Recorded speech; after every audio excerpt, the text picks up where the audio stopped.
So guys, punta na kami ng Winnipeg. Kami na dala ni Kuya.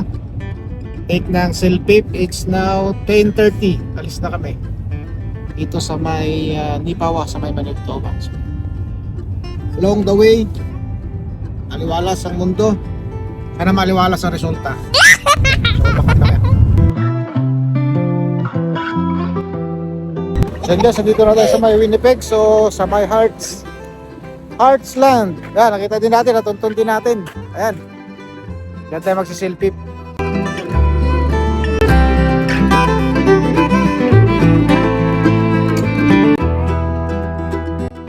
At welcome back po guys dito po sa ating bagong video.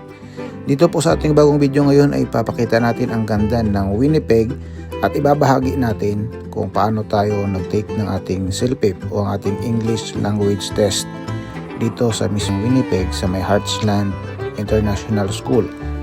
Dito ibabahagi natin kung paano ako nag-prepare at paano ba yung mga dapat nating isaalang-alang, mga dagdag kaalaman para mas maging handa tayo sa ating pagsiselfie or hindi rin siya nalalayo sa inyong pag-IELTS. At dahil nasa Winnipeg na rin tayo, pupunta tayo ng Jollibee. So yun ang ating isa sa ating main event ngayon. So, natin, huwag natin patagalin pa. Tara, let's go!